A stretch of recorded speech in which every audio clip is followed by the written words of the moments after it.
ونظيره التركي على هذا اللاعب طيلان أنتاليالي.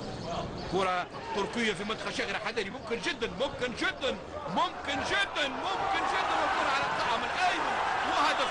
هدف أول لمنتخب تركيا. جول جول جول جول أول لمنتخب تركيا. حذري حذري حذري. الوضعية كانت سانحة لمنتخب تركيا. نفس وحده لاعب تركي ثاني ظهر الدفاع الجزائري. إرادة الفريق التركي أقوى.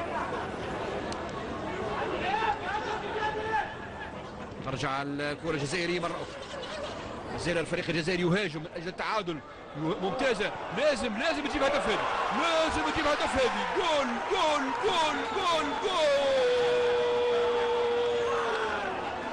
التعادل لمنتخب الخضر في مباراة صعبة.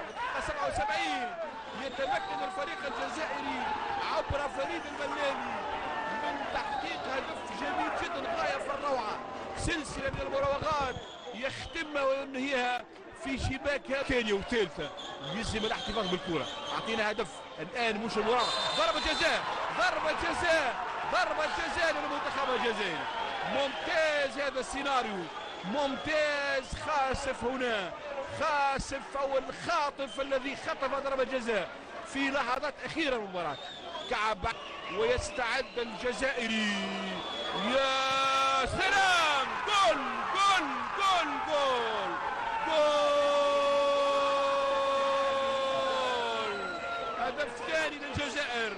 عبد الغني بوزيدي يسجل الهدف الثاني للمنتخب الجزائري امام نظيره التركي في لحظات اخيره.